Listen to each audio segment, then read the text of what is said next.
What's good? It's Woog. Please like the video, subscribe to the channel if you love music like I do.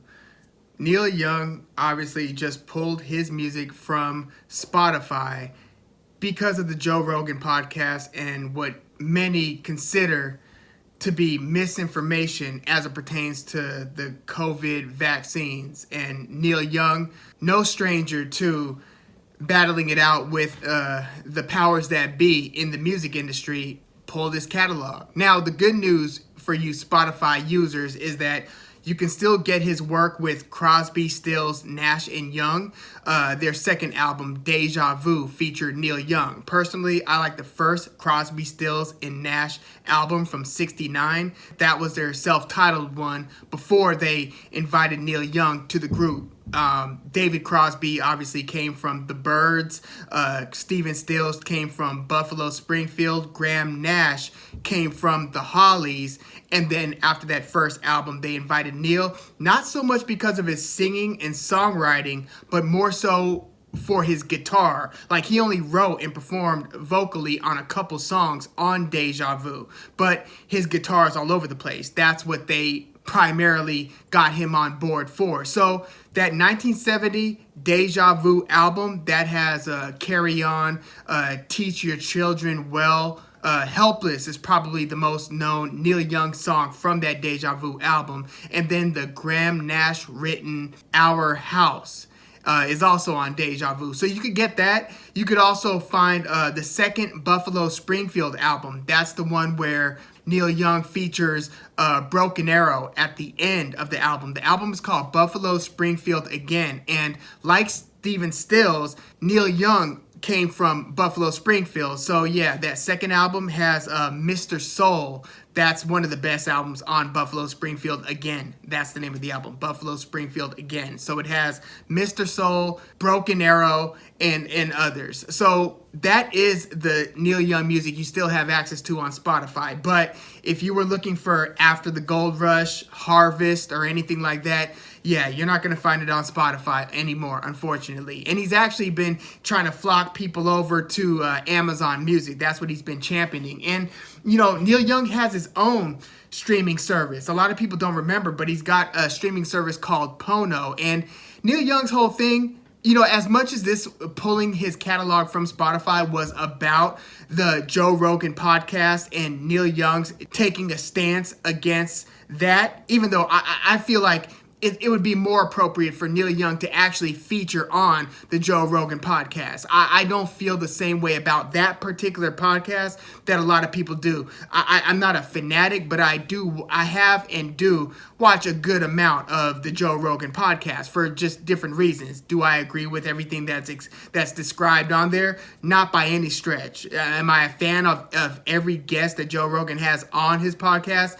I'm not. But I do find it to be interesting. I do find it in some regard to be informative. I think that people should do their own research and not necessarily go down every rabbit hole that the show's conversations take you down, because sometimes they're just conversing without expertise. Now, Joe Rogan has a lot of experts on his show, but not every topic that's discussed is discussed by experts of the topic, if that makes any sense. But I would have loved to have seen Neil Young actually feature on the Joe Rogan Experience. But yeah, Neil Young, for as much as his pulling his catalog from Spotify had to do with the Joe Rogan Experience, it had, in my opinion, based on his statements and just his history leading up to this, I think it had as much to do with him just not liking the quality of the sound on Spotify. Like, he's very obsessive over high res versus like what he deems to be just trash sound. And he seems to take as much issue with that as he does anything. But Neil Young, you know, from his days boycotting, Pepsi, when he had a video called This Note's For You, and he was basically just ripping, you know, certain artists that he saw kind of shilling for corporate America. Neil Young has always been anti the powers that be. I mean, for the most part. And he's taken stances throughout his career where he sees fit.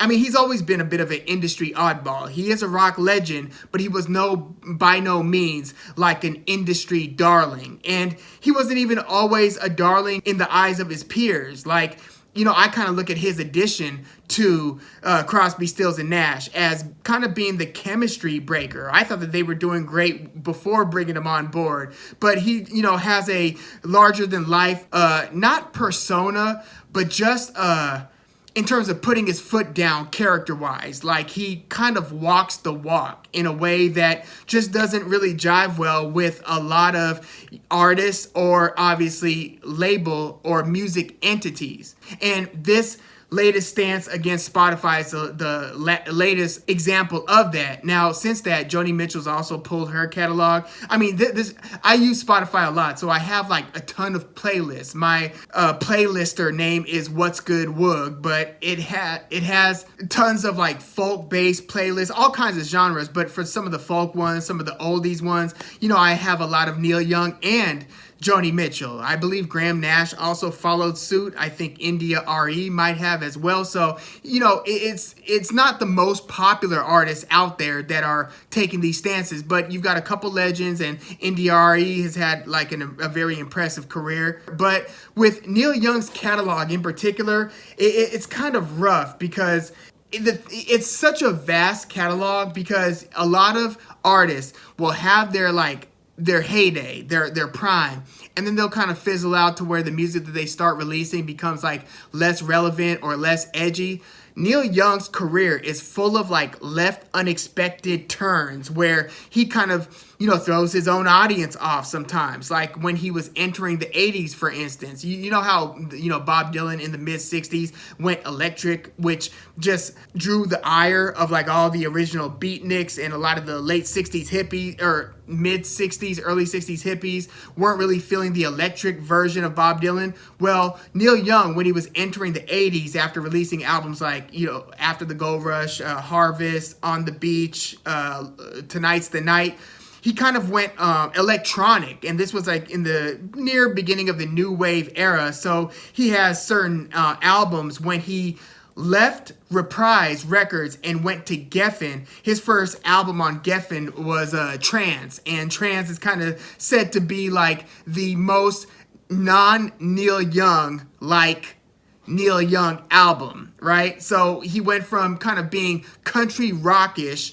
you know, obviously singer-songwriter in the earliest days, and then he started doing his solo work around the time he was joining Crosby, Stills, and Nash. So then he had the 1969 album, Everybody Knows This Is Nowhere. That's the album with Cinnamon Girl and Down by the River, a Neil Young classic. And then he got into After the Gold Rush and Harvest, and that's when he started, you know, hitting a commercial stride where it went like, by the time he did Harvest, his fourth album, that was #1 in Canada, in the UK, and in the US. So, you know, Harvest had some spectacular songs. Like, I love the song Out on the Weekend and Harvest, the tracks 1 and 2. Those weren't the biggest songs by any stretch from that album, but they were two of my favorites. They just sound so damn good. Out on the Weekend and Harvest.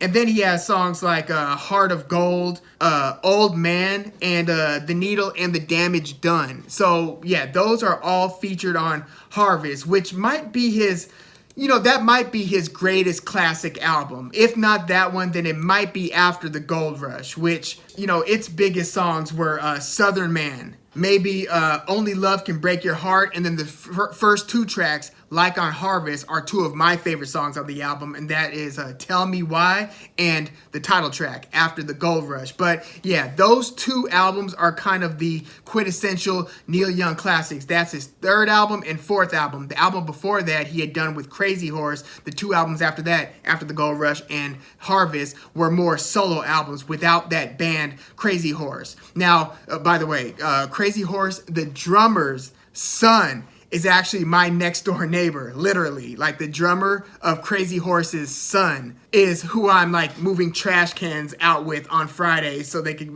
get picked up. So yeah, he's got some good stories. But yeah, Crazy Horse is pretty much the major Neil Young band for like several of his albums. Not all of his albums, like he really mixes it up. He's done an album with the Shocking Pinks. Most recently, he's been working a lot with Promise of the Real is the name of the band. But yeah, Crazy Horse is pretty much the major Neil Young band. And you know, one of his most slept on and best albums is called Tonight's the Night, and that was basically an album. It came right after On the Beach, which was kind of a sad breakup style album, On the Beach. But then he did Tonight's the Night, and that was the album that was made within months of his roadie on the road, you know, tours, the roadie, and the guitarist from Crazy Horse, one of Neil Young's best friends, Danny Whitten, who passed away due to a drug overdose. And so, you know, the content of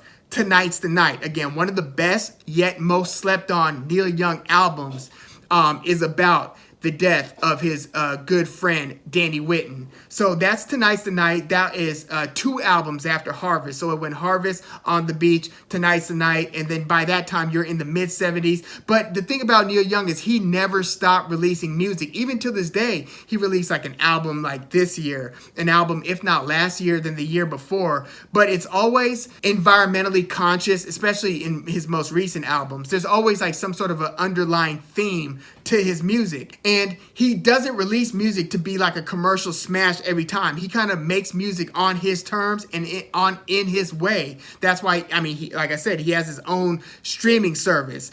And he releases a ton of like bootleg, unreleased, reworked, live versions of songs, new songs. He's just always releasing new music or previously unearthed music in some way, shape, or form. Just one of the most interesting artists you'll ever come across with one of the most interesting catalogs you'll ever come across. And the thing is, it's not like his music becomes less interesting after the 70s. Like, he had a 1992 album, Harvest Moon, which, I mean, it features one of the most gorgeous songs of his catalog. That's the title track to the album, Harvest Moon. The song's called Harvest Moon. Beautiful, beautiful kind of folky rock ballad. It's just wonderful. And like, there's so much music of his to dive into. I would definitely recommend a listen. I like starting with the beginning of the catalog and working my way down. Neil Young himself isn't a big fan of his own debut. It's a self-titled album, Neil Young, from 1969. But again, later on that same year is when he drops Everybody Knows This Is Nowhere with Crazy Horse, and that's where he really starts to get into stride. But even before that, he was in Buffalo Springfield. That's like the first major releases Neil Young was a part of. So yeah, it's unfortunate for you Spotify users, for me, Spotify user, that it's now devoid of Neil Young's solo discography and all his work with Crazy Horse. But again, you could still find his Crosby, Stills, Nash and Young music, and you could find Buffalo Springfield, the original band that he came from. But yeah, him and fellow Canadian Joni Mitchell were 2 of the first to take this major stand. I just feel like the reason for it, you know, if they were going to do it, if because of the Spotify royalty payout system and amounts and rates, I would totally be behind it. I just wish it wasn't, or that it didn't fly in the face of free speech. Again, I don't agree with everything on the JRE, the Joe Rogan Experience, but I just, for that, look, I respect Neil Young's stance that he's taken, as I respect anybody's stance if it's grounded in some sort of logic and reality, which I believe Neil Young's gripe is. Man, I just wish his music was on Spotify, to keep it real with you. But yeah, let me know what you think about this stance that Neil Young has taken. Are you a fan of Neil Young's music? Have you dove into the discography? If you have, what are your 3 favorite Neil Young albums? And if you want, please give me the 5 favorite Neil Young songs, and those can include some of the songs that he wrote and performed on for either Buffalo Springfield or Crosby, Stills, Nash and Young. But yeah, like I said about Crosby, Stills, Nash and Young, I actually prefer the first Crosby, Stills and Nash without Neil Young. And my favorite song from that original Crosby, Stills and Nash album, it's got to be Helplessly Hoping. that's a beautiful folk rock type song. But yeah, let me know what you think about all this.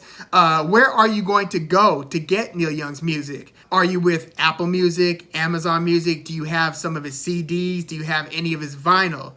Let me know in the comments, and please like the video, subscribe to the channel if you love music like I do. I'm Woog. Thanks for tuning in.